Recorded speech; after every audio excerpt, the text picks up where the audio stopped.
Hey everyone, apologies for the delayed start for today's session, today's segment on education in the 21st century. Welcome to the Swahili Nation One Africa Education in the 21st Century channel, our segment. We are just starting our session today.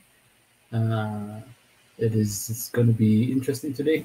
We're going to be talking about fact, figures, and numbers on related to education and education in general.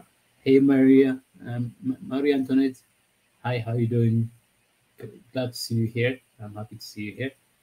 Welcome, everyone. Welcome to the Swahili Nation Network and the One Africa channel. And this segment is on education in the 21st century. We will be covering education facts and figures. We'll be looking at numbers, data, and kind of like trying to understand the lay of the land of what we're working with. Okay, so pro what? I don't know what that name is supposed to mean, but he says first one. Thank you for coming. We really appreciate you. So we'll look at the fact and figures today on educations. And just starting the session, hey, African. Hi, African. Sophia Ahmed says, hey, hi, African. Hey, hi, everyone. Welcome to the One Africa session on education in the 21st century. Education in the 21st century. So I'll just do that a little bit here. Education.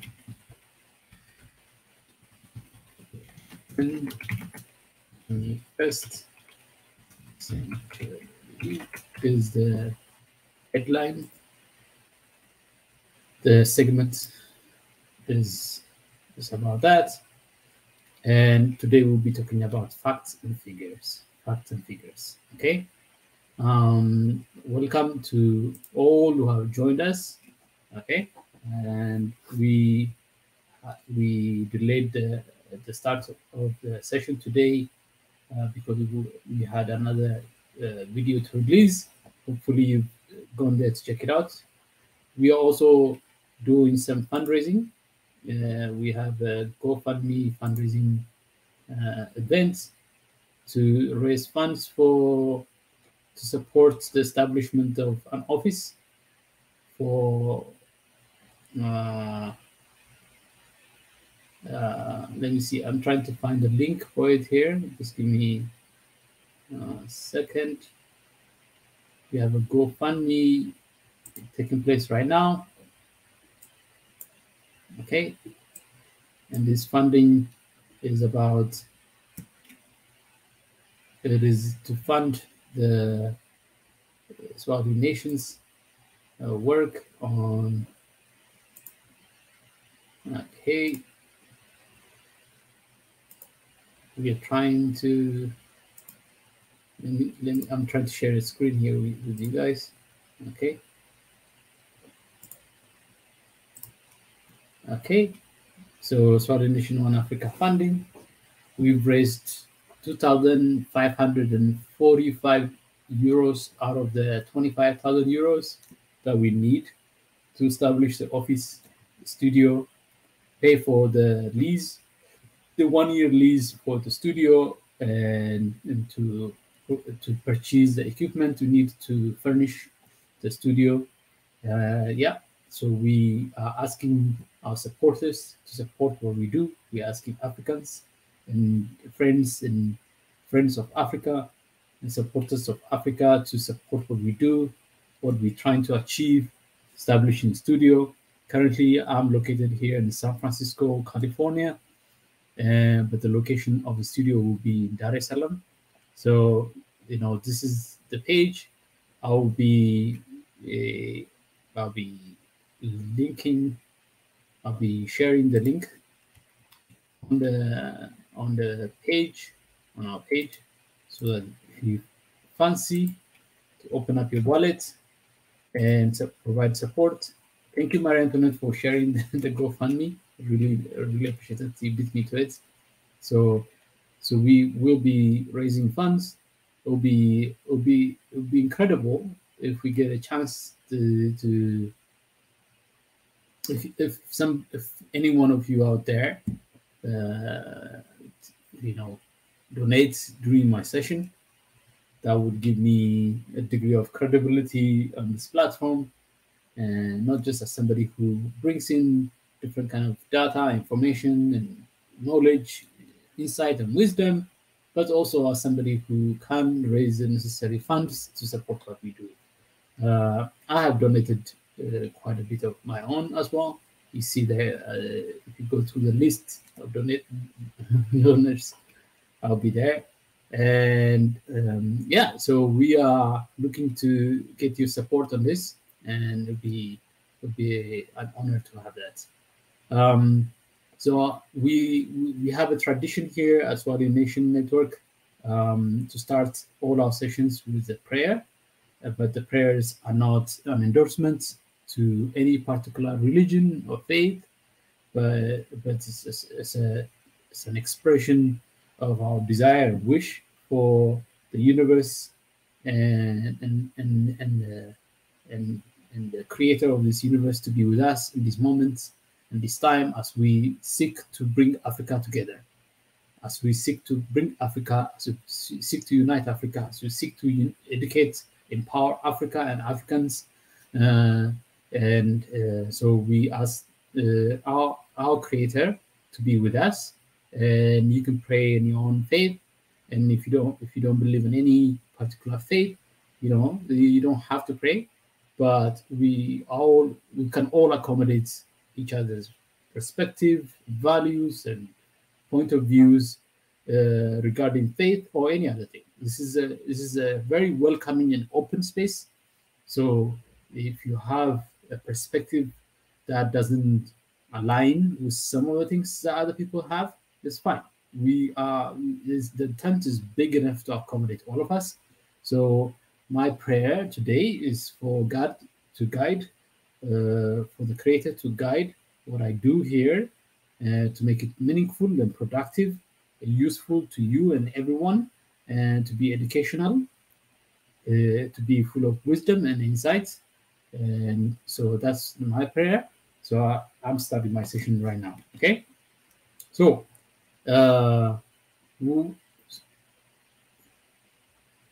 thank you, Sophia Ahmed. We appreciate you here. We appreciate your presence here. Please feel free to support the GoFundMe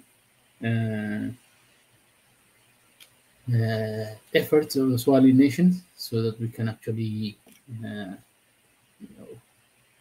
make sure that we are fully furnished and fully organized to do the job that we're seeking to do. Our mission is very simple. Okay, we want to defend and then also promote the image and bring back the heritage of Africa, decolonize the minds through authentic knowledge, and create a bridge for oneness and peaceful Africa. That is our mission.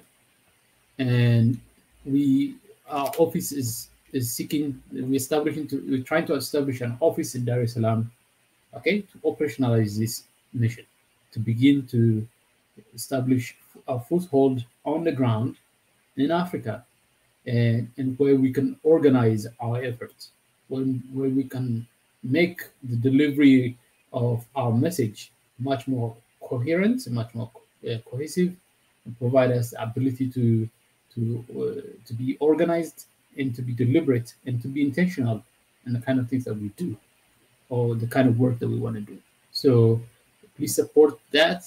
And we want to see an Africa that's united in solidarity, in peace, and love. So that's what we are trying to do. Okay, so we are looking to raise. This is yesterday, so I'm not going to show that's yesterday. So We are looking to raise the necessary resources. We're trying to mobilize the necessary resources to ensure that we optimize our operation. We optimize and make our operation very efficient and effective. You can imagine with the studio, with the office, we are going to be able to be oil machine, a very well oiled machine, and do the job effectively and provide a space for young and up and coming leaders of the future to practice and exercise their passion and their desires and their values as Africans. So this place will go a long way in achieving that. So I'll in between I'll come back to this page and see where we are in terms of donation. Okay, let me see before we move on. Let me refresh, see where we are. Okay, we are 2,545 euros. Okay.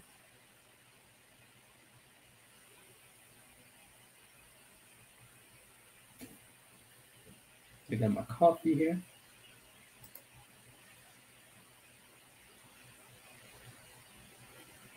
The last person who donated is Tigis Teshome for five euros about 6 hours ago. We had an anonymous donation of 10 euros, and another anonymous donation of 50 euros, another donation of 10 euros. Adisu Getacho, 21 hours ago, 10 euros. Hey, Marie Antoinette, One Africa, 6 euros. Thank you.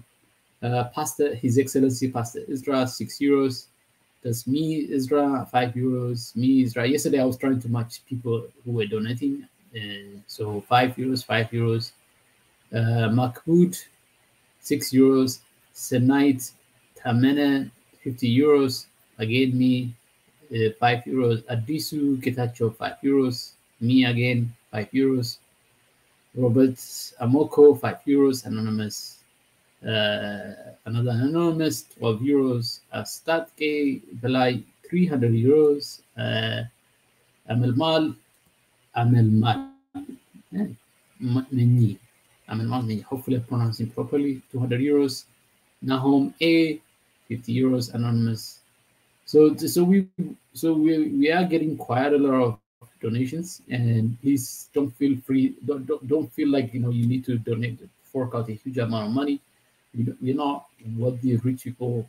We can relate to that, but whatever you can, even if you cannot donate, please share this information to your network, to the social media, or any other means that you want to share with your family, friends, and network. Get people to come here and provide the resources necessary to get Africa moving toward unity, toward solidarity, toward peace, toward love. And that's what we do. That's the work we do. That's so. If you want to understand the kind of work that we do, yeah, check out all the content that we put out to see what we mean by deliberate effort to make a difference in the journey of a united Africa. So also share, and subscribe to our channel and promote our channel, and that goes a long way in getting us in the right direction. Okay, so we appreciate you, and those of you who are who are in the background listening to us in the various the various media platforms from Facebook, YouTube, Twitter. Let us know what you think about what we're talking here, and how is the Swahili Nation Network, One Africa, can move in that directions. Okay, another exciting occasion, another exciting thing to share is the websites that we are currently developing. Yesterday we shared this website, so I'll share with you a bit of the video so that you can actually see You can actually see.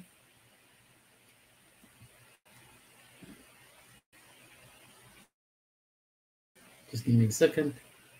I'm going to share.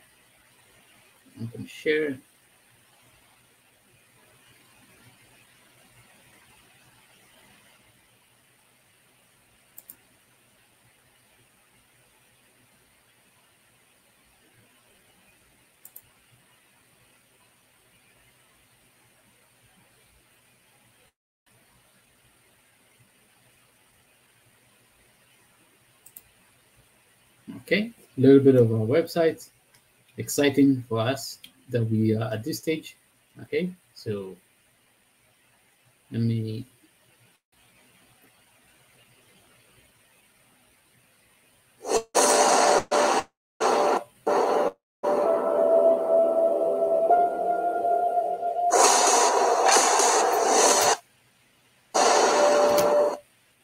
Okay.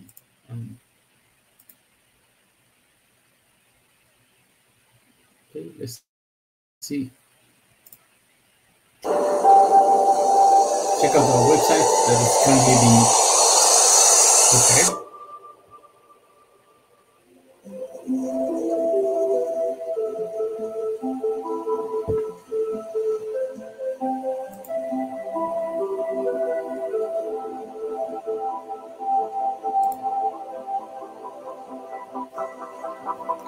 Really cool websites. I mean, this is version 1, by the way. That's actually a prototype.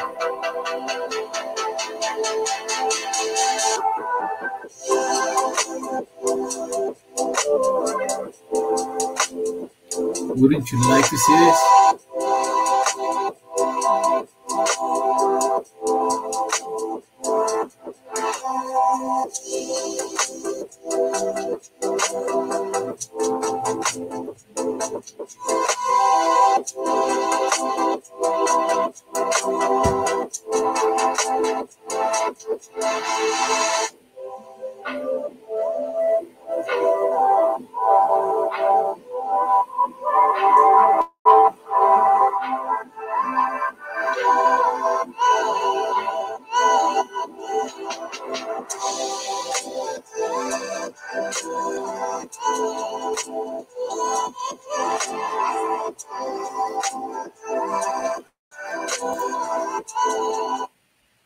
Okay, so expect to see our website very soon, and that's almost on the way.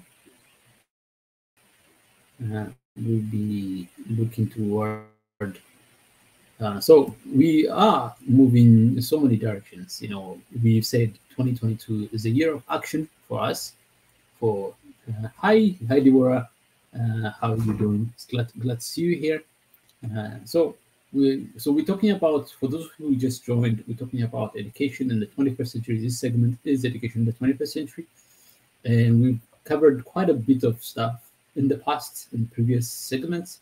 So some of the things that we're going to cover today are things that we looked at in the past, so it's not necessarily new, but some of the things will be the analysis will probably be new. The analysis we've done in the past before, but we will have new kind of perspective to this analysis. And at some point, I will open it up to audience who you will have the opportunity. I will share the link with you so you can have the opportunity to come in and share your thoughts and ideas on some of the things that we will be covering today. So one of the things that I would suggest to you is actually to really check out,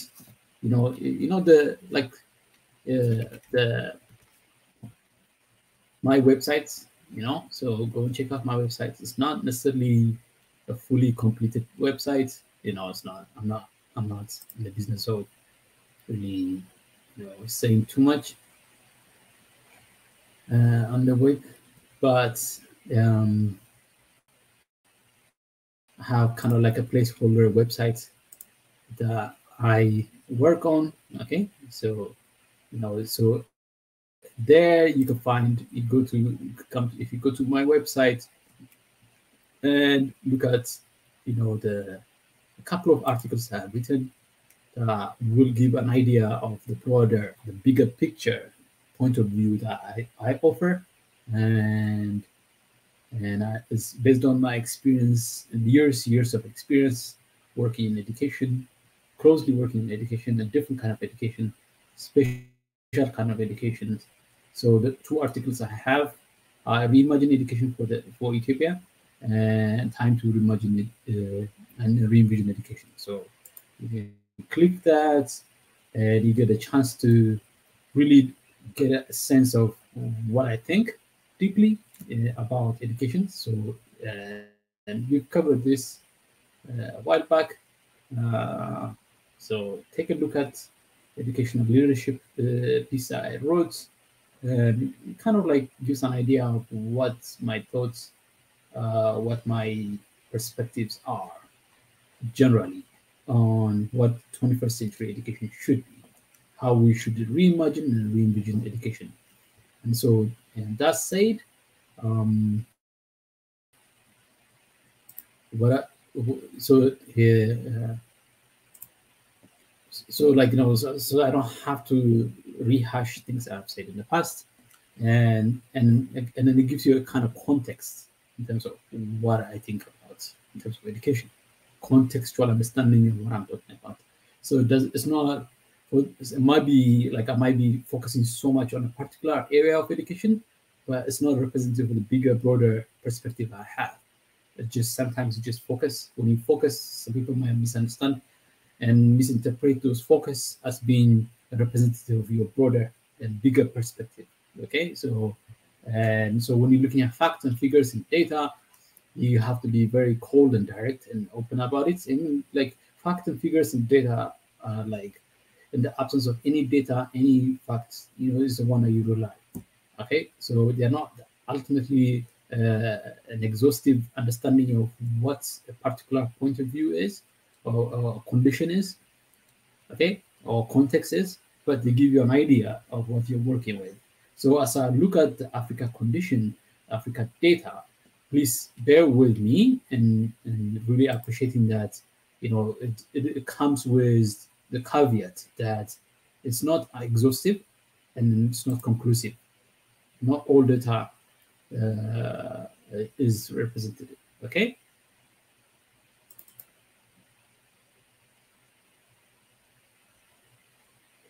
Okay, so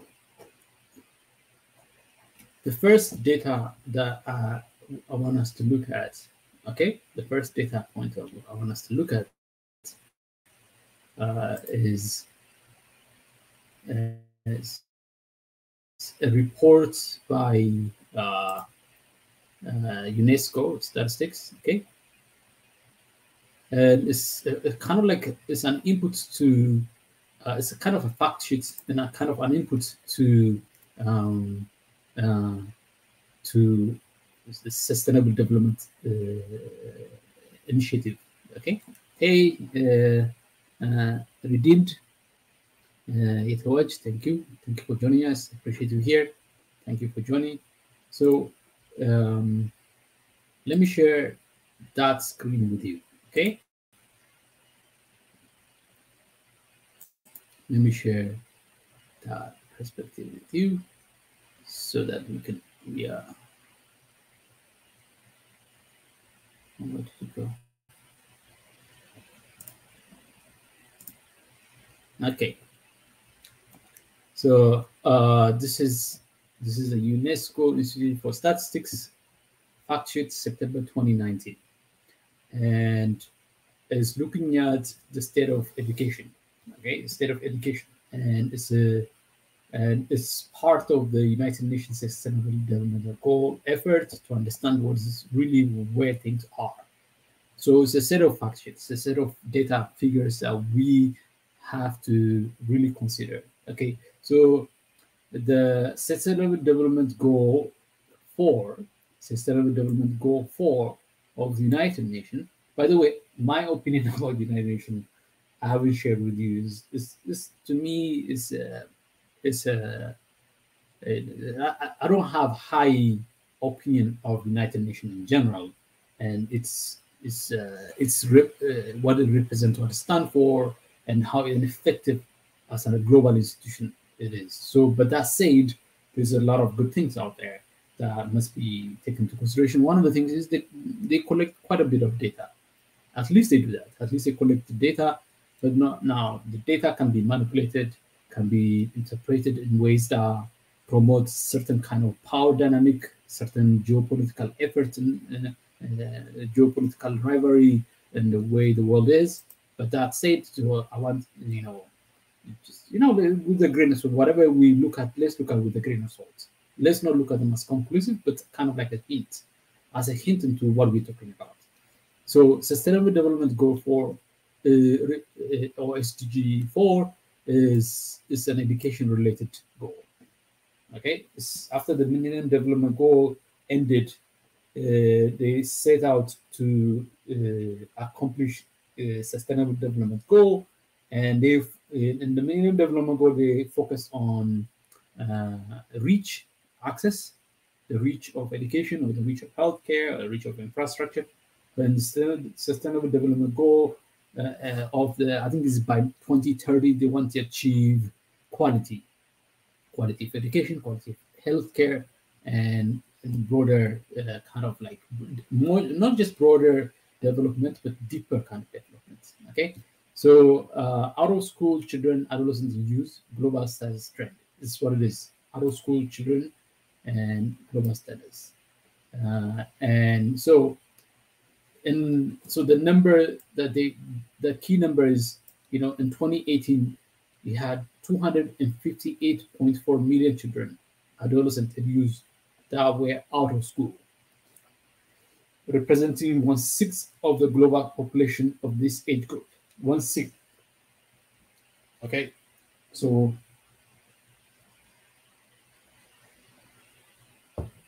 somewhere around 1.2 billion. 1.2, 1.4, probably 1.5 billion people that ought to be in school, that are in school, like that could potentially be in school. And like these are like children, adolescents, and youth that should be in some degree in some kind of a schooling. Of that, 1/6 of them were out of school, and that the figure is about 258 million. 258.4 million, and you can imagine what that represents. Okay, so the data suggests that the number has gone down a little bit. Okay, from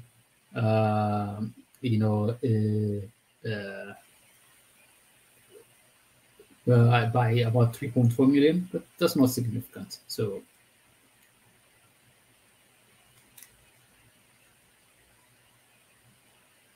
So, and then they've updated how they accounted for it and that kind of things. That is also part of the data that's released. Okay, so it's like the method of accounting for this number is slightly updated, I think, to reflect some changes. Okay, so so let's continue to look at. So let me see. So I'm not in the page, so I'm looking at guys from yeah. Hey, Professor Omar, thank you for joining us. We really appreciate you here for joining us. We are talking about education, facts and figures and numbers. Okay. By the way,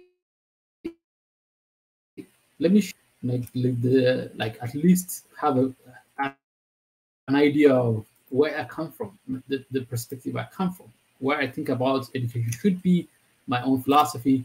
Go and check out my websites when you get a chance. No, you don't have to read it right now, but go and check out my websites.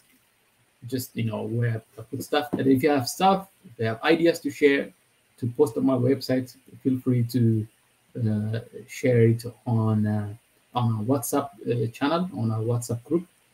Yes, so let's get back to the thing. So if you have comments, thoughts, and ideas about what we're talking about, feel free to share that on the comment sections. And very soon I will allow people to come and join and add a little bit to the conversation. Okay. Okay. Let's go back to the data. Okay.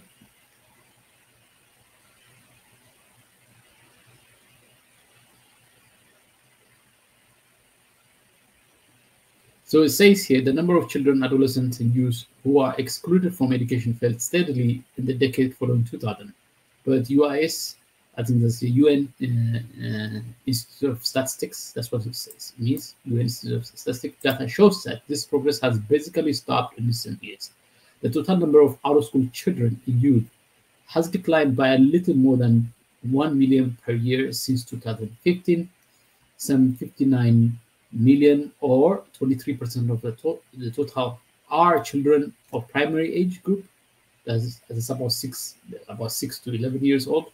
62 million is of 24% of them are adolescents, lower secondary school age group. That's the age of 12 to 14, and 138 million or 53% of the total population total are youth of upper secondary age group as 15 and to 70-year-olds. Now this is a global number. Okay, this is not Africa, this is global. So as we look down, what shocks you, a huge portion of that number are people in the sub-Saharan Africa. Okay, and there's so many arguments that are made as to the value of this. Okay, but so the global number of out-of-school children or adolescents used between 2000 and 2018. So around 2000, that number was around 350 million, and now has gone down by almost 100 million. By 2018, is about 358.4 million. And then the color scheme gives you an idea of like the proportion of primary age group, lower secondary age group, and upper secondary age group. And the data also breaks it down to male and female. Okay, so for example, here in 2018, if you see the number of primary age group who are out of school, male or boys, so male are 26.8 million, and female is 32.3 million.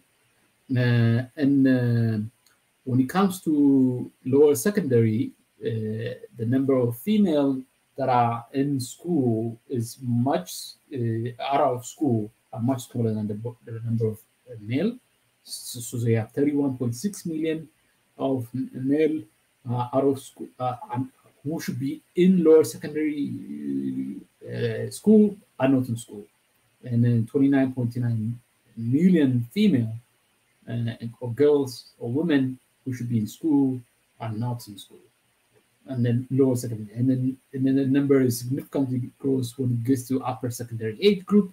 And we talked about the age group of 40. The secondary age group are 15 to 17-year-olds, and so we got 70.8 million male in 2018 that are supposed to be in school that are not in school, and they have 67.0 million female who should be in upper secondary, who represent the upper secondary age group who should be in school that are not in school. So there's a significant reduction from 2000, but it also points out since 2015 that decline, the precipitous decline that you see here in the data from 2000 to 2012, 2010 to 2012 has slowed down in 2015 to 2018 and so on. Okay. Okay. So this figure is out of school rates. Okay, this is a percentage number. Okay, so we got about 35% of those who should be in secondary education that are not in education. There are 16% of the population who should be in lower secondary education that are not. And then we have about 9, 8, 7 different kind of range that should be about 8% of the population that should be in primary education that's not. So we have had an incredible amount of progress when it comes to primary education. In 2000, the primary education coverage averaged around 15%. Now, and 2018, that has gone down to 8%.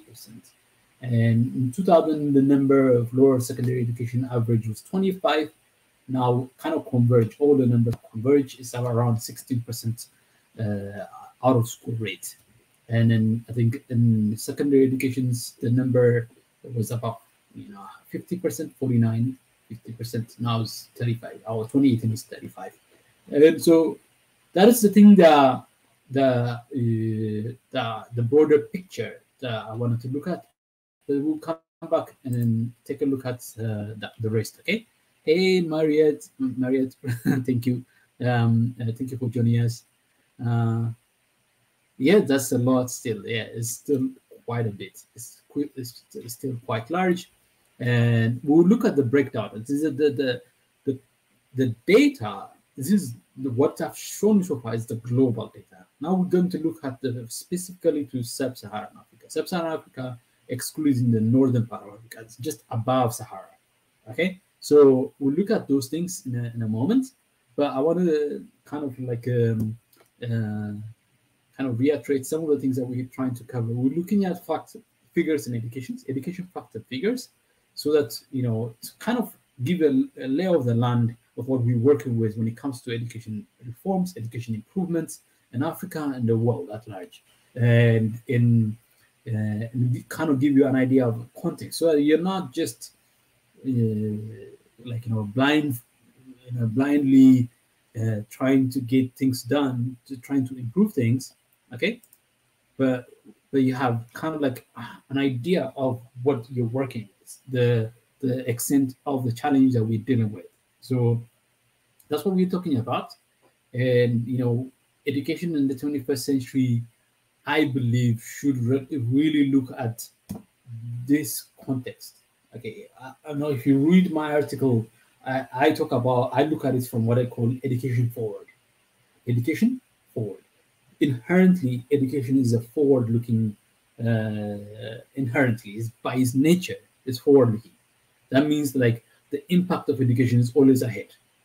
So if you put your child in daycare, or preschool, or kindergarten, or some kind of education, the fruit of that labor, that initiative, the action, the decision to put the child to school, that fruit cannot be expected the moment you achieve it. The moment you actually execute it, you can expect. So forward looking in that, like a child as 5-year-old will be 15 at some point. That's 10 years later. So education should be forward looking in that when a child is 15-year-old, what are the skill sets that will make that child successful in the world? What are the kind of what education will enrich their inherent qualities, will bring out their potential, like their artistic or non-artistic or whatever kind of things that describes. Yeah, thank you, Mariette. Yeah, please read that. Exactly. And then I think, like, to me, like, imagine a child that doesn't get access to that education. So if education is forward looking and a child doesn't get that, what are we missing out? What is the opportunity cost of a child not completing the education life cycle that we put them through? What is behind the challenge African face in really taking down this number to significantly low level? What is it? So, like, I talk about in previous session, I've talked about resource mobilization is a big challenge for Africa. We've adopted an education system that requires intensive amount of resource, intensive amount of investment by society, but we don't seem to find a way to mobilize those resources to support that. So we will look at those things. So today is just more about data, numbers, figures. Very little amount of analysis, but data, numbers, figures. But in the future, we will come back and then be analytical, be critical of this data, and then try to be insightful about it, generate insight and foresights out of this data that we're looking at. So Having said that, let's just get back to the data and look at the Africa context. Okay, look at the Africa condition, and that gives us an idea of what we're looking at. Okay, now out of school rates and numbers by SDG region. So Sustainable Development Goal. SDG stands for Sustainable Development Goal, and so they have 1, 2, 3, 4, 5, 6, 7, 8, 9, no, eight regions, and the world is abroad. So this number you see here is a global average. Okay, this number, keep that in mind, the global average. When it comes to out of school rate for primary age group, the global rate is 8.2. For male is 7.2. For female is I don't know what GPIA stand for, so I'm not going to talk about that. For female is about 9.3. And the number in millions, okay, is 59.1 out of school that should be in school at the primary level that are not in school. And then there are 26.8 million of those are male, and 32.3 million of them are female. Now, the shocking number is the sub-Saharan one. That is the one. That is the one that's weighing the number down. That's the one weighing the number down. So Europe is 1.7. Okay, Europe has. I wonder who in Europe is not in school. Who should be in primary education is not in primary education. That's quite a surprise for us. But okay, as Europe is 1.7, Sub-Saharan Africa is 18.8 million. Europe has 1.1 million out of school who should be in primary school were not in primary school, 1.1 million. Africa, Sub-Saharan Africa has 32.2 million. 32.2 million. And the next data that is follows is half that number, the number that we see here is North Africa and West Asia. When they say West Asia, I think they're referring to Middle East. Okay, so West Asia refers to Middle East. So we got 9.2, about 5 million. Okay, and then you got South Asia. I think it refers to India, Pakistan, Bangladesh, and then those close to Sri Lanka, and they got about 12 million, 0.5 million, and 6.8%. So that's the issue. That's the number. This number 18.8. So there are 32 million children in Africa, at least in 2018, and I'm sure the data is not going to be different in 2022. 4 years later, it will not be that significant because considering the trend line, that number is too high. So there's somebody who's supposed to. There's a child somewhere who should be getting literacy support, who should be introduced to speaking, writing, to arithmetic, to basic kind of educational instrument and tools. That's not been introduced. That's what it means. That's what it is. There are 32.2 million children. That is about what, so if you take 18 points, let's say close to 20, that's about what, 81.2% of the population that should be going to school is going to school, which is a really good number. But and that of that is and the other side is this one, okay?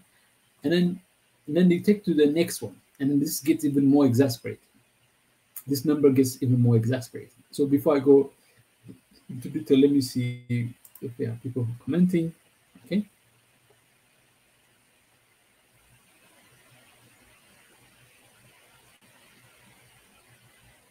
Yes. So redeemed Yetawaj says, thank you so much. Really, she wrote in Amharic. When we talk about education, particularly Africa, we are ignoring the traditional education system that exists in Africa. Yes, and absolutely these things. And I think as we begin to solve this problem that I'm talking about, that we need to think about all of the above solutions instead of just relying on infrastructure that costs so much resources that we don't have right now to deliver. We can we can look at our churches and our mosque and our religious institutions which are spread out across, which are more spread out across the continent, which have more facilities closer to the communities, into a place of learning. And I know there's a lot of learning that takes place in a traditional setup. We need to account for those things. We need to give them the kind of due place as primary centers of learning. At the moment, they are not recognized. And so the data doesn't account for this, because the data only looks at like the so-called modern education system, right? So Redeem, thank you for pointing that out. But I've talked about this issue in previous setup. I will give you an idea of what I think should be the philosophy of education system at some point. Bear with me. But we're just looking at the number as we are speaking, and the kind of the task that's on us right now, the responsibility on us right now, and the kind of where Africa is in relative to others, and the way the world is right now. The way the world is right now, as is. It's not as I want it, it's not as you want it, but as is. And this data, I said at the beginning of it, this kind of data analysis must be looked at with a bit of grain of salt, so that we don't really despair. It's not, this data is not, I'm not giving you this data to put despair in you, like to put you in a sense of despair, but to kind of give you an idea of what we're working with, kind of an idea, a hint as to what the scale of the challenge is. At least if we have embraced modern education system, but we are failing all these children that are out there.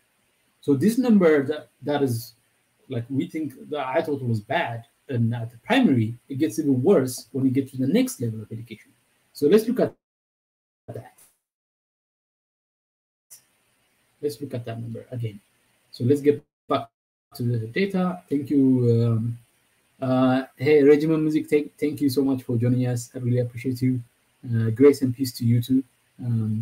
It's true, Sumer says, it's true, even here, there are kids that are not going to school, but the reasons are much different than the ones in Africa. Yeah, the number is I was wondering 1.1 million Europeans are not in the traditional primary education. So I wonder what the source is. It would be nice if you give us some kind of hints in terms of what the actual reason is. Okay, so out of school adolescents of lower secondary age group. So we looked at the age group earlier, and I think we're talking about 12 to 14 years of age, and the region is pretty much the same. So the number here, as you see, is 8.2 for the world. Here is 15.6. So the number, as we get to higher education ladder, the number escalates. It's almost double. It's almost double the number. Okay, so you got for the case of Sub-Saharan Africa, we got children who should be going to secondary age group that are 36.7% of them. Here is 18.78%, but here is 36.7% of them are not going to school. Just marginal difference improvements in terms of marginal, like it's marginal in the sense that the female enrollment in primary education is much lower at primary level than it is on secondary level, but it still doesn't really make a difference. So we got the numbers here. The numbers is that we got 36.7, of that is 35.3 male and 38.1 female, and then got the absolute number is 28.3 million students that should be in lower secondary education that are not in secondary educations, and that number. And then you look at North Africa is 30.9. You look at East and Southeastern Asia is 13.9. It is it's 9.7. You look at South Asia is 15.2. Look at Central Asia is 5.2. You look at Latin America and Caribbean is 7.2. Look at Europe and North America is 1.6. 1.6. And then, so that usually gives you an idea of what are we dealing with. So the kind of the extent, the gravity, the depth of the problem that we're dealing with as we have embraced this education system, that's the world is measuring. This world is measuring the education system that we have adopted in our countries and our continent. So, and then you look at, next is the out of school children, out of school use and upper secondary age, and this number is gets even bigger. So almost like almost double. I think it's actually more than double actually in terms of percentage. In terms of percentage value, you got in the case of world is 35.2 million. No, sorry, 35.2% of youth that should be in upper secondary education that are not in the education system, that are not enrolled, that are not pursuing that education. But of that, the sub-Saharan Africa is 57.5. It's more than half. It's almost 60% of the young people who should pursue education. So secondary education is where you get to learn like tools and instruments that could be helpful to your career, to things that you could use to solve, from technical education to to mechanical educations to soft skills that you could acquire that you're not acquiring. So that's 57.5% of sub-Saharan in sub-Saharan region who should be in upper secondary education that are not in education. And then in North Africa and West Asia, that's Middle East, North Africa and Middle East is 29.8. Eastern and South Eastern Asia is 20.6. South Asia, I think, is India and Pakistan. I think that's my guess. I'm not very sure about that. It's 45.2. That's quite large for that region as well. And you got and then Europe is 6.7. Latin America is 23.0. Okay, in terms of absolute number, we are talking about 37 million in sub-Saharan Africa, 37 million. And we're looking at 8 million in North Africa and West Asia. We're talking about 17.9 million in Eastern and Southeastern Asia. And we're looking at 64 million in South Asia. We are looking at 0.7 million in Central Asia. And Latin America and Caribbean, we're looking at 7.2. Europe and North America is 2.5 million. So apparently GPIA stands for Adjusted Gender Parity Index. Okay, that's what it stands for. So this data that we're looking at is out of school children, adolescents, youth, primary, lower secondary. This is the totality of it. Okay, totality of it. And it's the all kind of like aggregated together. We got 17.1 who should be in school that are not school. Of this, that's global, but for Africa, there's 31.2 million children, adolescents, youth that should be in school that are not in school. That number is about 97 million in terms of number. And North Africa is 15.5. That's half the percentage. And East and Southeastern Asia is 9.1. South Asia is 21.5. Central Asia is 8.2.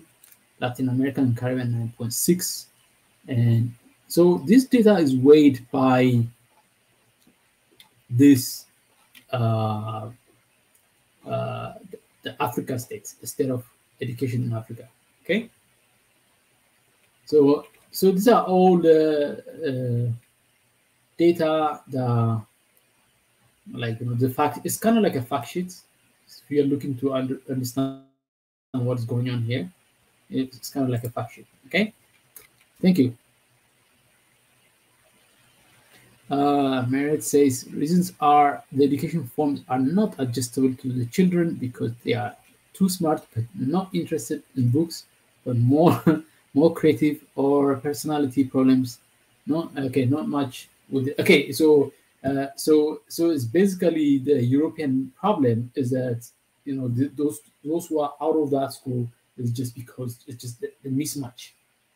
It's a mismatch in terms of the kind of education that's offered in Europe and the children, the 1 point, the Europe and North America, those are it's kind of the mismatch. That's what Marriott is trying to say. I think if I say, I don't know if I say, if I put this, if I interpret your comments appropriately enough. So let me know if I should correct myself. Oh, thank you, Merit. Yeah, I love the views you described in your articles. Yeah, thank you so much. She is referring to, Merit is referring to this article here. I don't know if you can see.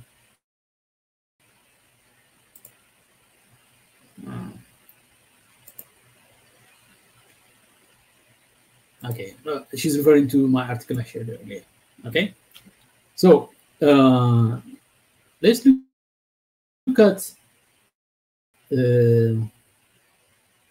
another data. Okay, much more specific data. Not this one. Let's look at another specific data. Okay. So this is specifically on the outcome and the quality of education. Okay. So and looked at about. So I'm not going to go in depth. So you can go out there and find it out there. But so student performance in language and mathematics average results for 9 African countries. So these are the 9 African countries that it's referring to. I'll show it to you. So we got Kenya, Madagascar, Morocco, Mozambique, Niger, Nigeria, Tanzania, Togo, Uganda. Okay, and so they surveyed at different years: 2012 for Kenya and 2013 for Uganda, and 2013 for Nigeria. The number of schools that you can see here, these are the number of schools that they surveyed. These are the number of teachers that they surveyed. These are the number of students they surveyed.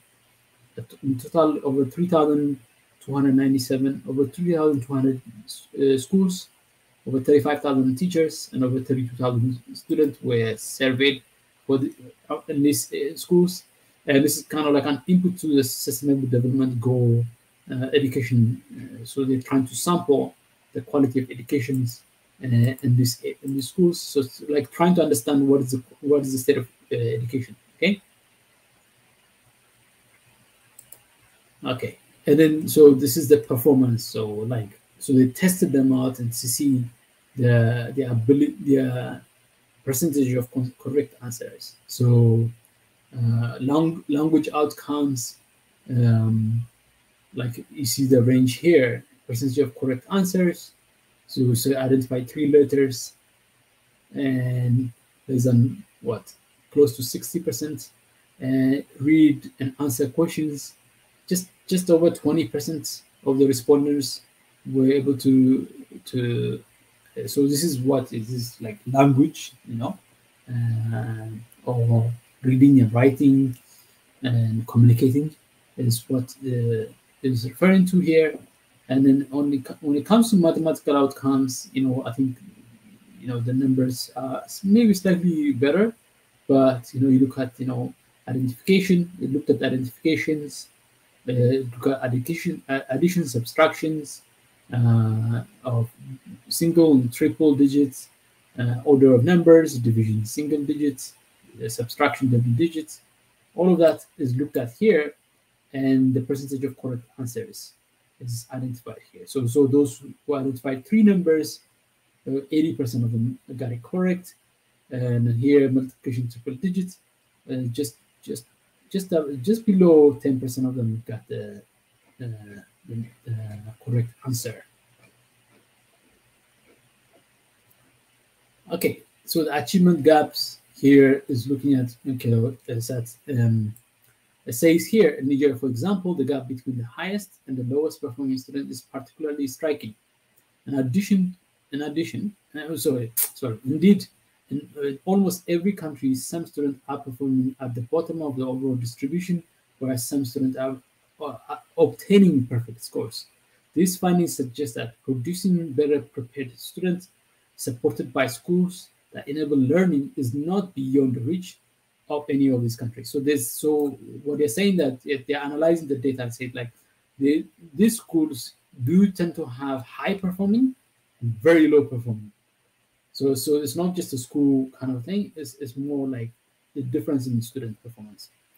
The difference in learning among countries are large. Okay, with similarly three clusters. So Kenya, Madagascar, Morocco, Tanzania are the top. Nigeria, Togo, and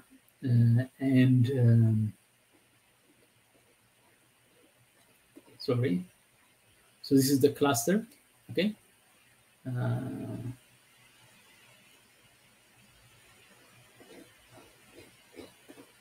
Nigeria, Togo, Uganda in the middle range, Mozambique, Niger at the bottom range. Okay.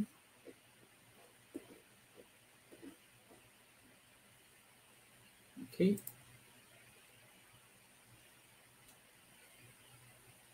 So this data here is covering okay, difference across and within countries coexist with large within school differences in learning. Simple variance decomposition reveals that across SDIs, Sustainable Index countries, on average, about 25% of the variation in student test scores comes from between school variations. That means one school is better than so the school element of basically the school element of quality is important. That's what it's trying to point out. So basically, which is in line with the Organization for Economic Cooperation and Development. That is a pan-European kind of organization, OECD. Program for International Student Assessment averaged 37% in 2004 and respectively. Okay, so I'm not going to bore you with a lot of this deep analysis. Okay, so let's look at quick summary of what this data is about. Okay.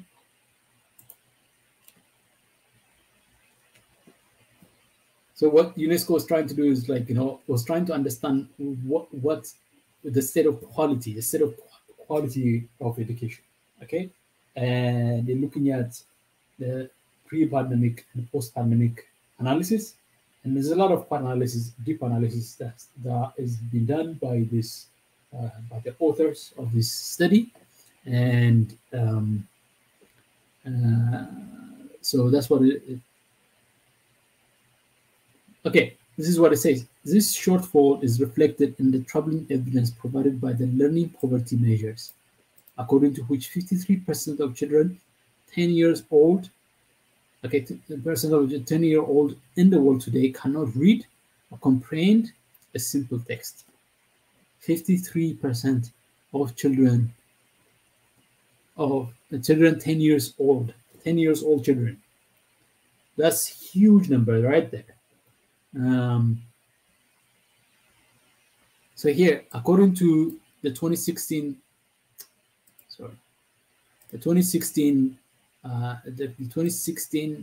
International Commission for Financing Global Education Opportunity, 90% of children in low-income countries, compared to 30% in high-income countries, fail to master basic secondary level skills on time. Okay, so we're looking at facts and figures here. So I'm not going to go too deep on the analysis. Just they are kind of understanding of what's going on in the education sphere. Okay.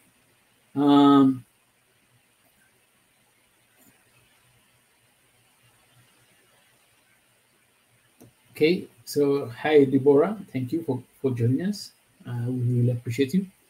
Now, this is kind of like there's a lot more data to cover, but it's kind of like the broad stroke look at the data we are dealing with.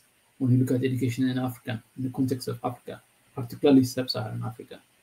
And having done that, and what I would do right now is, if anybody wants to join,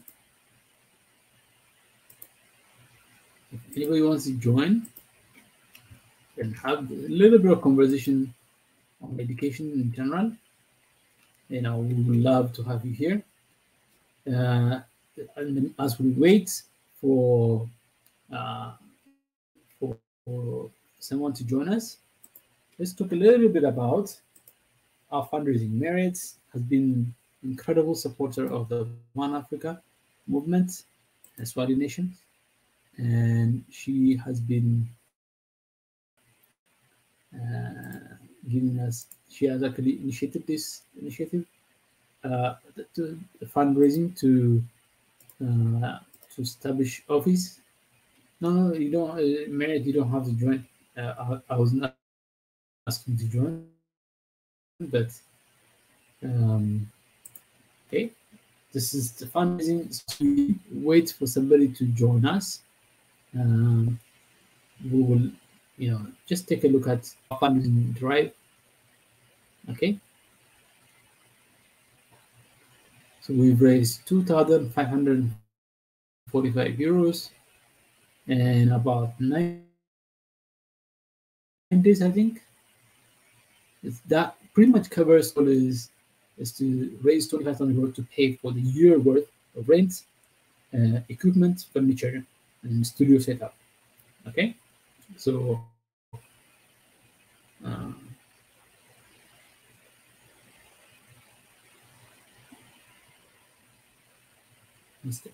it takes, when I share screen, my internet slows down significantly for some reason.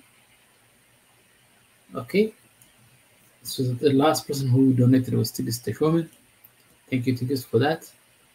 Many people who have donated yesterday, today, and yesterday. Really appreciate you. So, if you fancy, have ideas and thoughts that you want to share, you want to have a conversation on what we looked at today, and the facts and figures of data. If you would like to cover other issues that are, that are important to you, and then you think we should be considering as we look at education's, the basic facts and figures, feel free to come and join us. And I've shared the link, and feel free to come in and talk about, share your perspective. And so basically what we looked at today is really kind of like give a lay of the land of, at least, the Africa sub-Saharan region education landscape.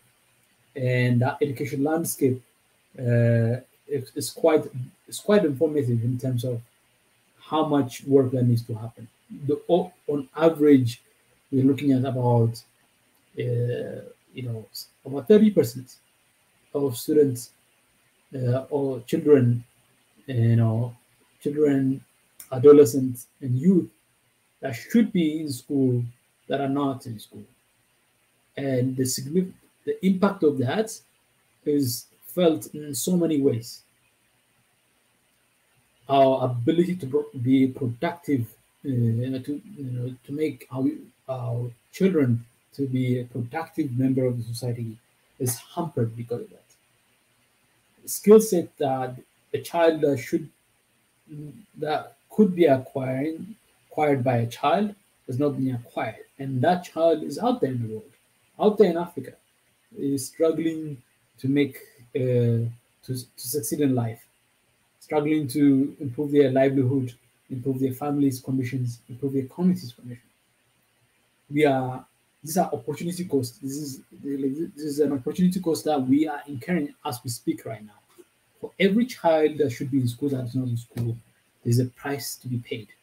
And that's essentially what it is. We embrace the Western education system that requires enormous amount of resources, enormous amount of commitment on our part, but we don't have the ability to mobilize the resources that we need to accomplish that. Okay, So as we wait, I'm going to pull up another data from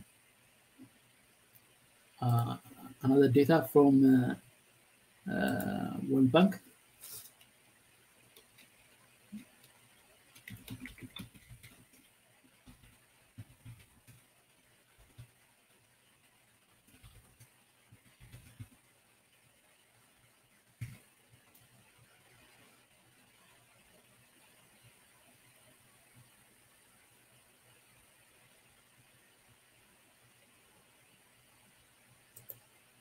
Okay.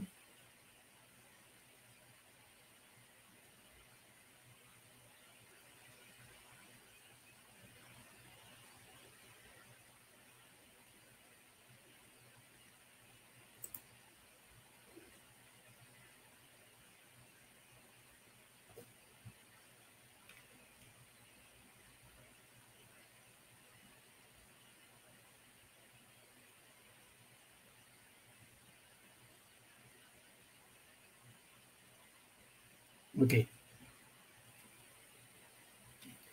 I'm going to share with you this data that I just quickly gathered. It gives you an idea of the resources that some countries put into their own education system. Okay, so and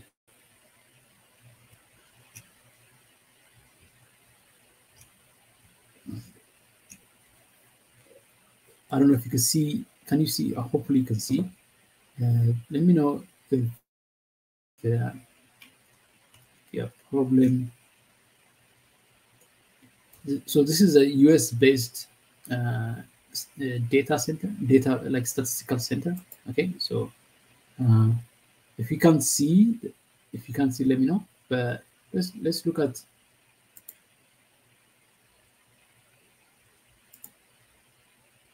Okay,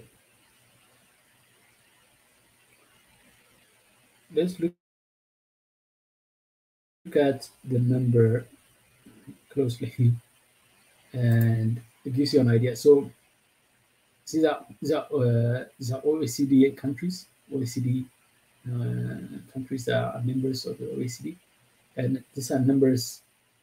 This number is expenditure and percentage change in expenditure per full-time equivalent student for elementary, secondary, and secondary education. And this is OECD countries. And you got Luxembourg that spends about $24,000. I think they don't have a statistic in 2010, but there's $24,000 they spend per child.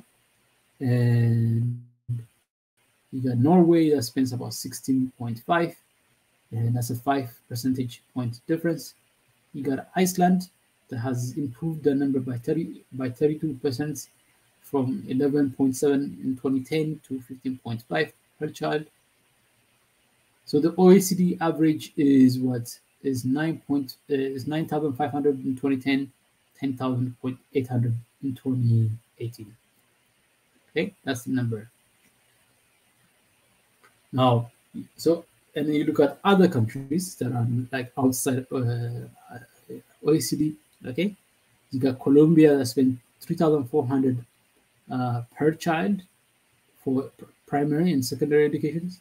You got Canada that spent about 12,200 per child. No, that's not sorry. You have New Zealand that spent 10,300 per child. You got Japan that spent 10,200. You got Ireland that spent 10,000. You got Czech Republic that spent 9,800. You got Israel here, spent about 9,600 per child. So and then it goes on like that. Okay.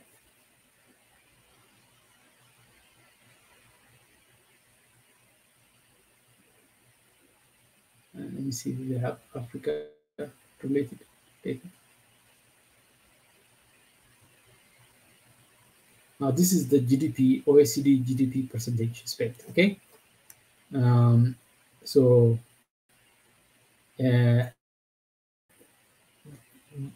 Norway has an average of 6.6% of its GDP spent on education. Chile has a 6.6% of GDP on education. And you got OECD average is 4.9% of GDP on education. You got Luxembourg spending 3.3% of their GDP on education. Okay.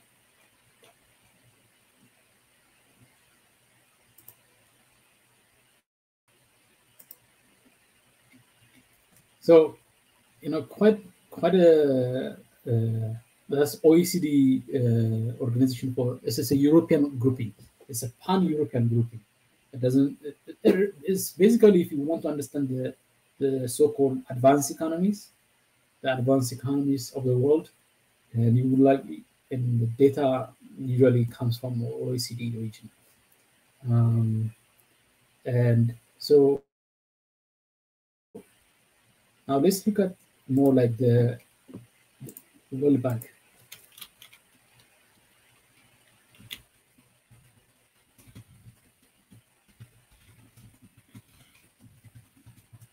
Okay.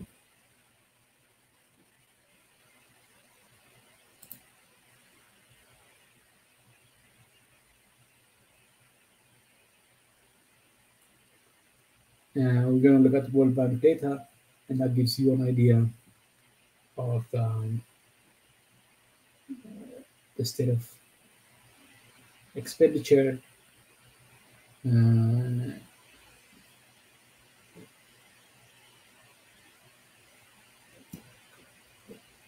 Okay, I'm going to add Ethiopia, my country here. I'm going to add Norway.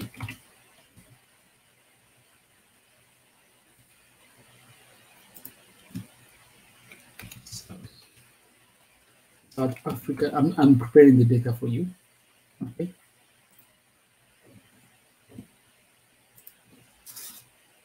Nigeria. Okay.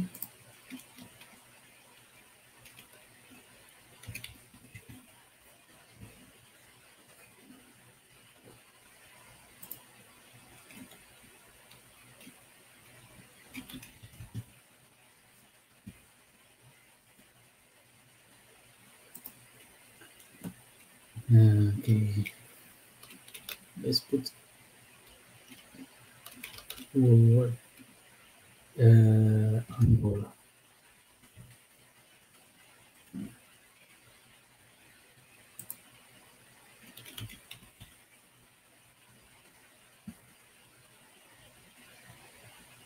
Egypt. So I'm just putting together the data set for you, so that you can just take a look at it closely. And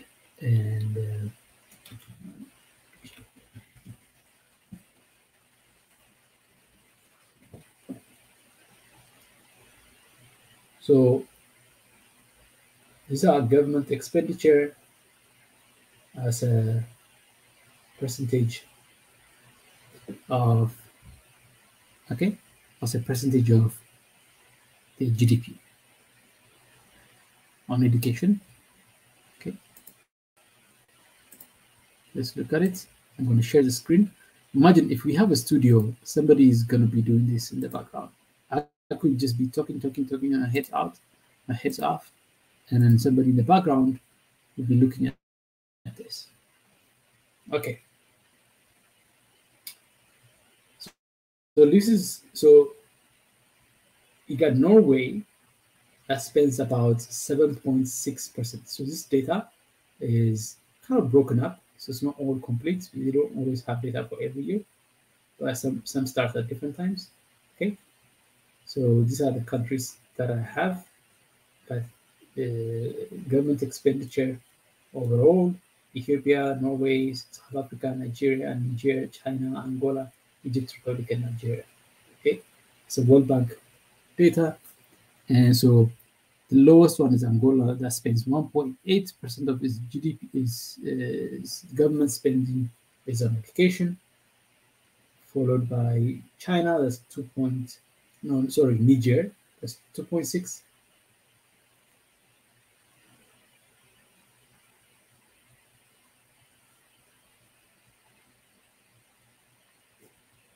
Okay, let me see.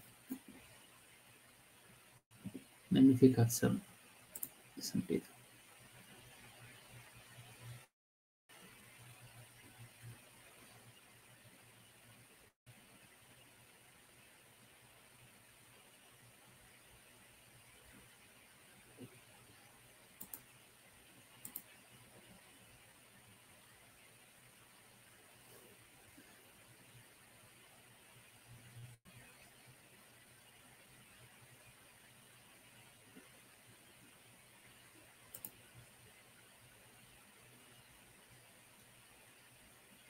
It's a little bit cluttered.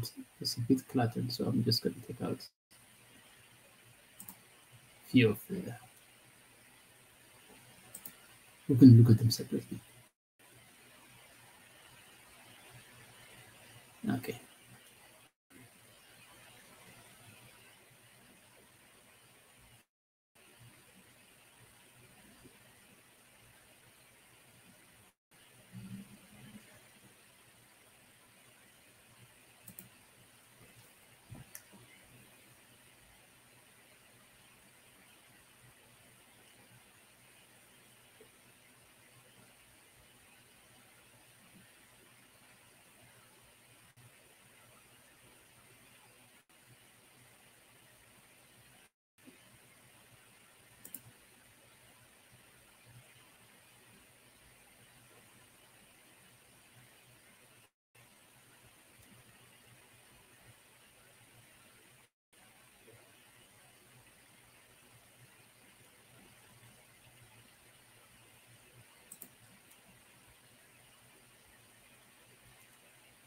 It's a little bit kind of stuck, so just give me a second. I'm refreshing it.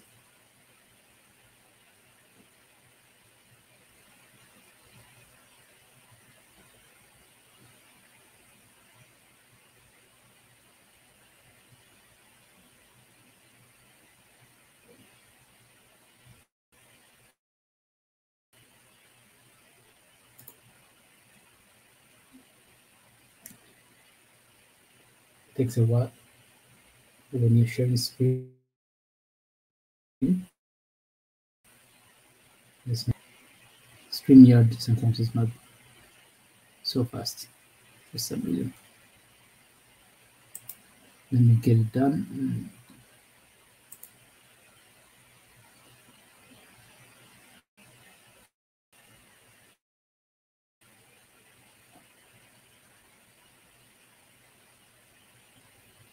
Okay.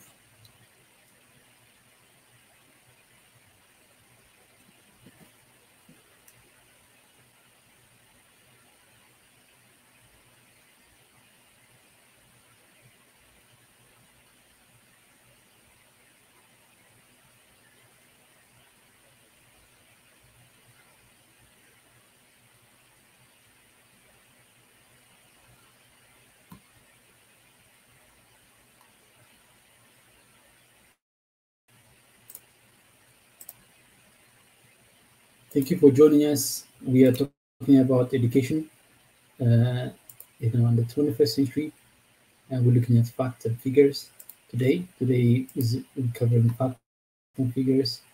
We'll be looking at many data, many point of views, and this is what I want to share with you. This is the latest data I want to share with you. This is kind of like a visual representation of government expenditure on education, total as a percentage of GDP for Ethiopia, Norway, and South Africa. So as a percentage of GDP. So Norway, so the 2018 data that they have, what in 2016 that they put in 8% of their, and so their expenditure was 8% of their GDP as a percentage of their GDP. And 2018, the number is 7.6 as a percentage of their GDP. And you look at this one here in South Africa in 2020. So South Africa has been increasing the amount of money they're spending on education. And that's incredible as a percentage of their GDP. So as a percentage of 6.8 because the government expenditure on education total as a percentage of the GDP, as a percentage of the GDP. So when you look at the GDP, let's look at global GDP. GDP.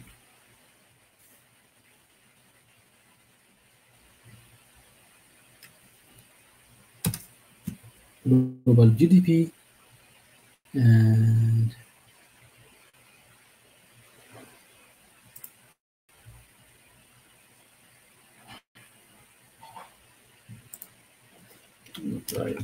country.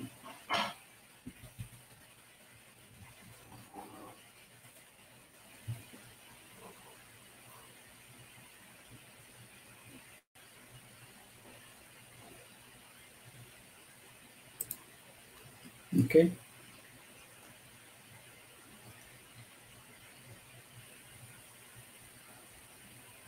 So we just look for, right? So Norway's GDP is what? 399 billion. That's Norway's GDP. Okay. Population. So Norway's GDP is 399 billion. Okay. And so as a percentage of that, that's about 7.6. If you look at Norway spending what, 7.6% of government expenditure as a percentage of the GDP. So you could just do the number, do the maths, and what that means in terms of what kind of resource that is available at the disposal of the thing. So this number is this data is I think 2017. So 2017 is a good number. That's a good year for this, what we're looking for. South Africa right here. South Africa is right here. It's not far from Norway. Okay. Its GDP is 349 billion. 349 billion. And earlier we looked at the percentage for South Africa expenditure is 6.8%. Okay. That's the 2017 data. Okay.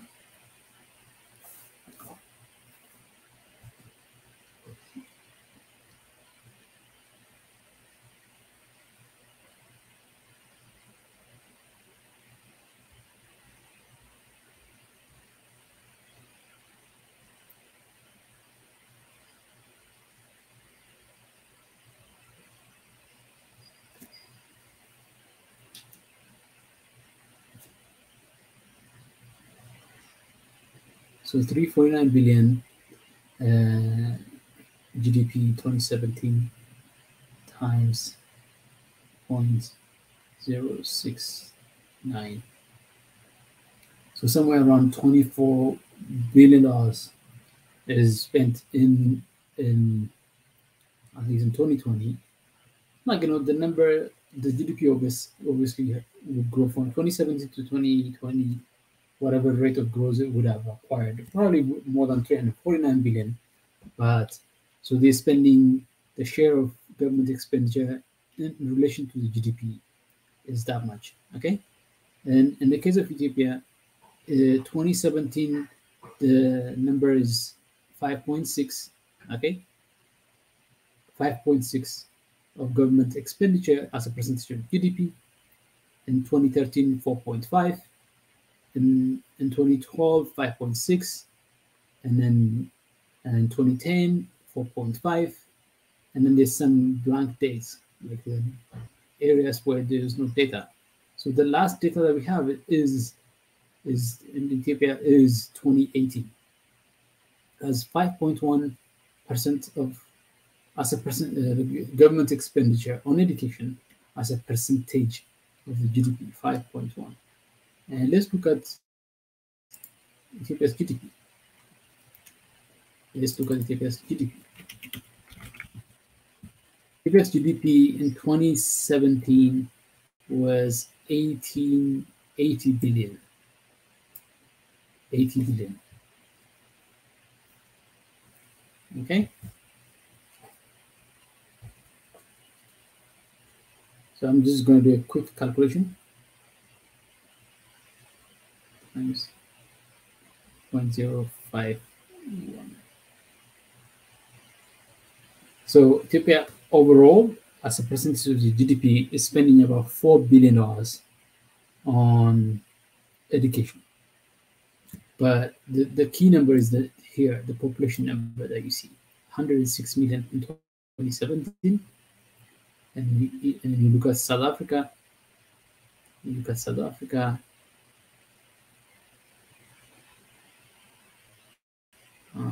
South Africa is 57 million. That makes it about what 6,000 per capita. You look at Norway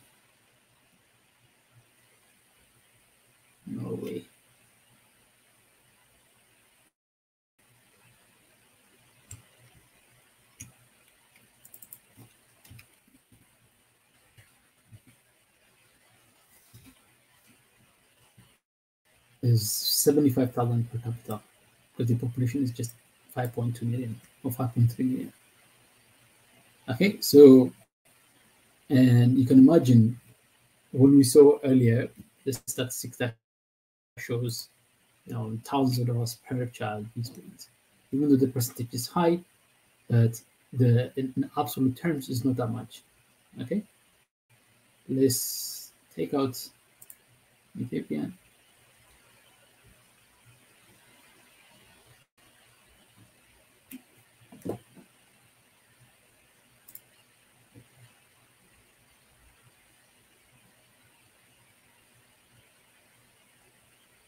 Oh yeah, let's look at Norway. Netherlands. Oh yeah, Netherlands. So I've taken out Ethiopia, and I'm going to do Netherlands.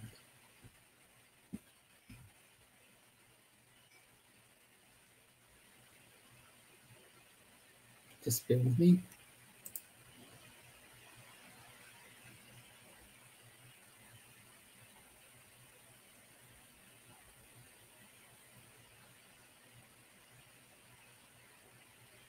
So I was updating the statistics here. Okay. And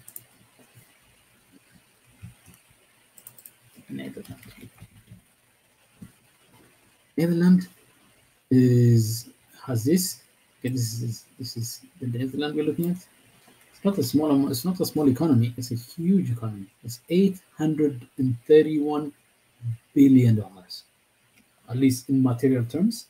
831, growth rate of 3.16. By the way, the statistics. This is the latest official GDP figure published by the World Bank.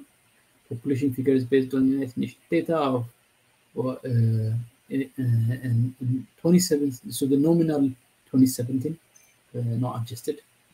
Okay, and we got Netherlands here. The Netherlands. So obviously about just over 2 times the size of Norway.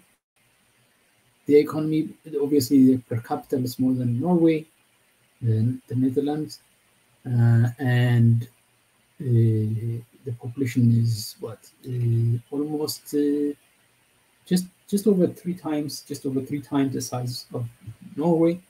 So, but the absolute value of the GDP is quite significant, 831 billion, and then this is their spending. So Netherlands is spending 5.4, the last data that we have, 5.4 as a percentage of the GDP, the government expenditure, 5.4. So that usually means $831 billion times,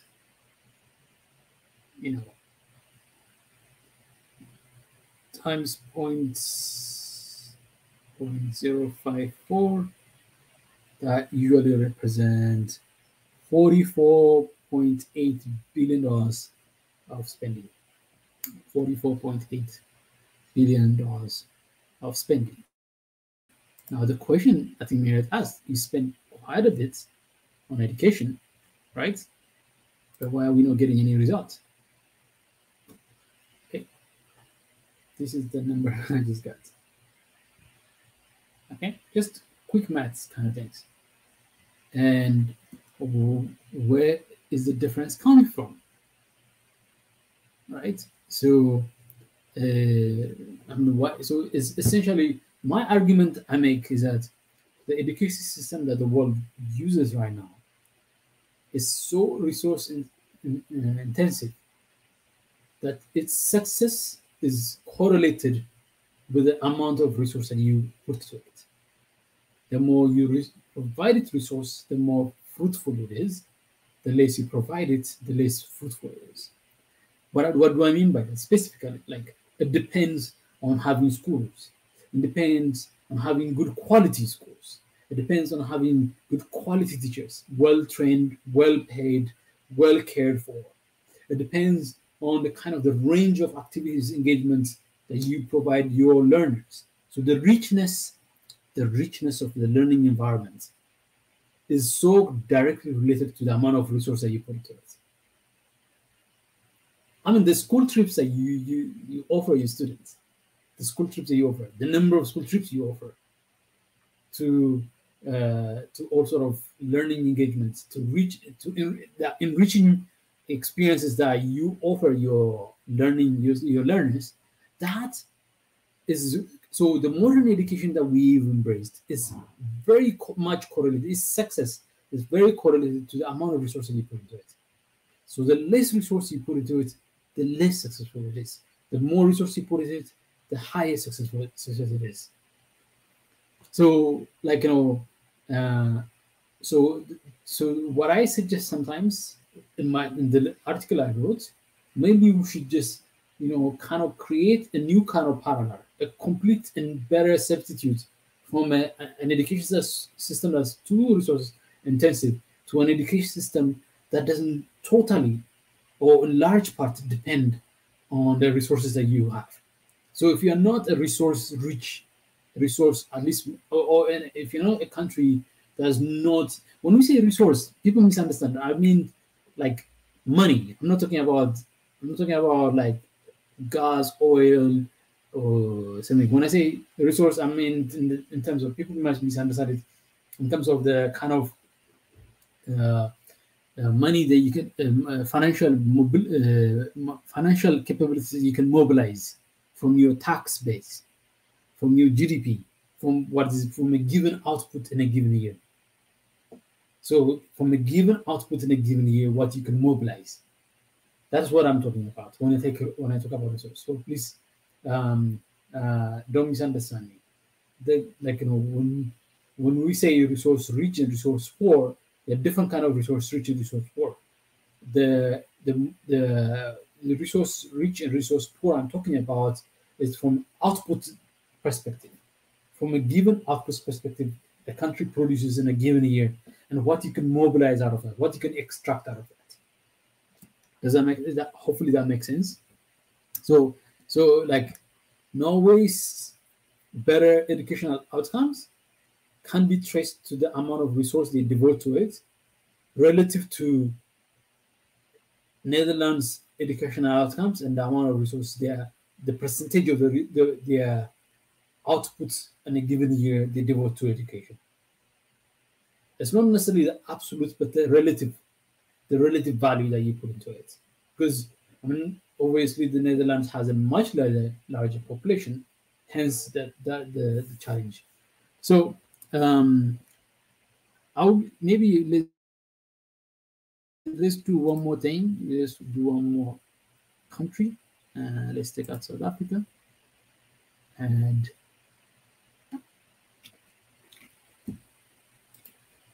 add Ghana.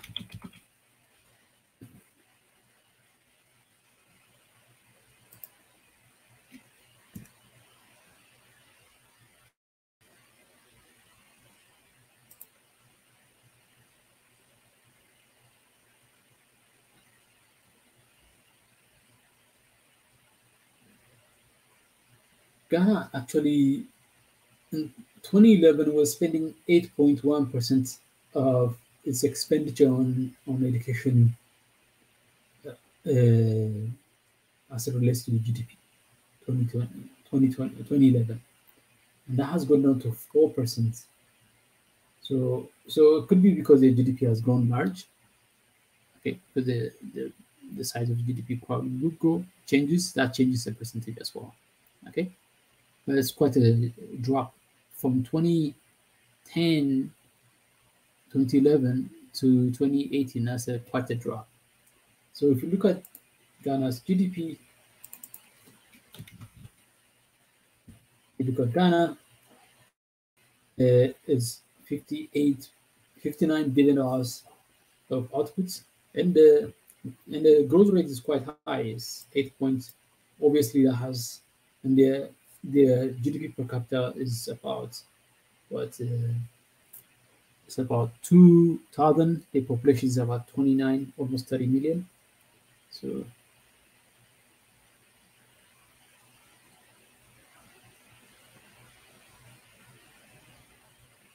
times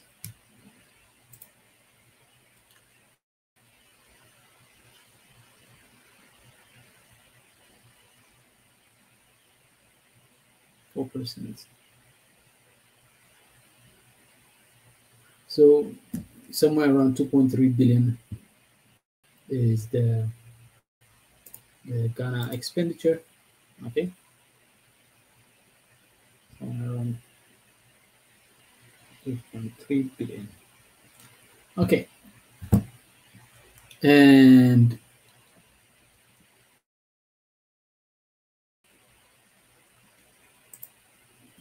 because before I know it doesn't look like anybody is interested in coming and joining. So before I conclude, I'll share with you something I've worked on and that we can look into, okay, as alternative to a resource-intensive education system, okay?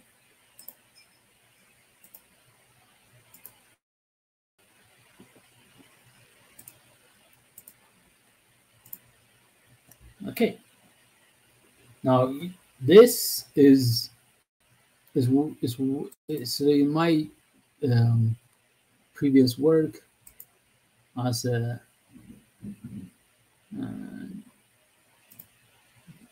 school at Labawi. We worked on this. We developed this. Okay, this instrument. Okay, but this is one way of looking at it. Like, how can we, if the goal, like in this case, for example, if the goal is to achieve a fully expressed human, how can we reshape the education system in such a way that it utilizes existing framework framework of references, like so contextual education. So you create a context of education that is representative, that's much closely aligned with your community state of being, social, economical, political, historical, and the experience of what's been. So for this school, we developed this contextual learning. The goal was not to get somebody to be a professional expert in a particular area of learning, which is the modern way of educating. The goal was like, let's empower, let's liberate, let's liberate and empower the learner. And so this is one way that you can, like one way of circumventing the modern education. I don't know if that makes sense to people, to the audience, but so Africa needs to think about developing its own contextual education system. Contextual meaning that the context, the socio economic, political, historical context of Africa should be the guiding principles as we try to figure out a way to navigate out of the burden that we've been placed upon us. Obviously, continuing the status quo with the status quo is not going fast enough. And then as a result of that, there's going to be many, many, many children left behind. But those children left behind, they grow up. When they grow up, they are susceptible to all sort of exploitations, political exploitations. And so how do we enrich our youth, our children and our youth, without necessarily having the resources necessary to give them the kind of instruments that the rest of the world, or the so-called advanced world, has? So that's basically what uh,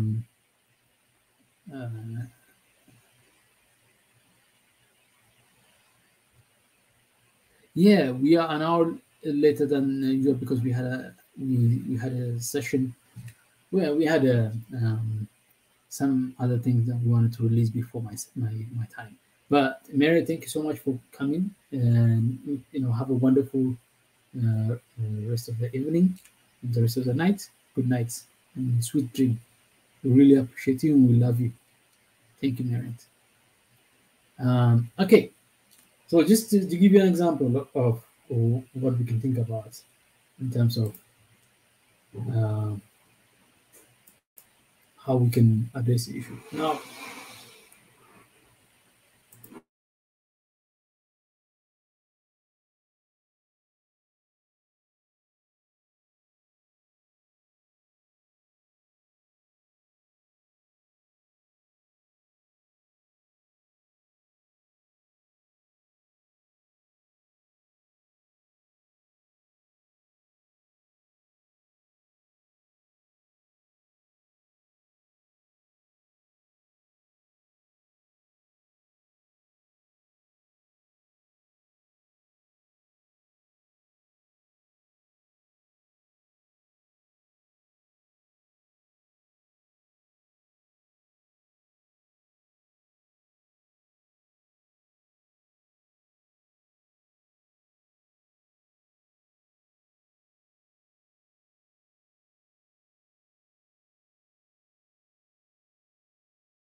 as we wrap up, as we wrap up, I wanted to share with you that we are currently fundraising for establishing office for office space studio, and office space more like a headquarter for One Africa, the Swan Mission Network One Africa. And please, donate, support, promote, share what we're trying to do here. And we've raised about 2,545 euros of the 25,000 euros we need, and that covers the 2,500 euros covers 2 months of rent, and we're looking to provide for 1 year of rent and in studio and furniture to furnish the studio, so that we can have a very robust effort to do the job that we're trying to do. Today we've looked at so many facts and figures and data, kind of laying the lay of the land, the lay of the land of the education landscape in Africa, particularly sub-Saharan Africa, and what is the extent of the challenge that we face. And so we have a lot of work to do in education in Africa. We have to innovate. We have to we have to be smart. Check out my websites, education21forward.com, education21forward.com, for more in terms of how my point of view, my opinion on educations. I have a couple of articles written there about my thoughts. And yeah, so until next week, we really appreciate those of you who have come and joined us, and the audience listened to us and heard our shared what we were sharing here with us, and we really appreciate you. Thank you so much. Thank you so much. And like at the beginning, I prayed for God to be with us in our presence and our midst, and whoever that you worship, whatever faith that you follow, for us, that's it's up to you. We don't dictate, we don't endorse one particular religion or faith. But even if you don't have faith, that's fine. But we have a big tent. We welcome everyone here: Christians, Muslims, non-Muslims, all of and non-Christians, and non-believers. But we all care in doing well and succeeding and doing good by ourselves and by our Creator. And I'm thankful that God was present in our midst as we go through the various issues that we were covering, and hopefully we this today's coverage was has enriched, empowered you, and we are. I'm personally and deeply grateful for your presence, for your attendance, and please support the work that we do and promote the work that we do. Like, subscribe, share, donate, and promote the work that we do. Thank you so much. God be with you. Allah be with you. And I'll see you next week in another segment on education in the 21st century. Thank you. Have a wonderful night, a wonderful afternoon, and a wonderful morning wherever you are watching. Thank you.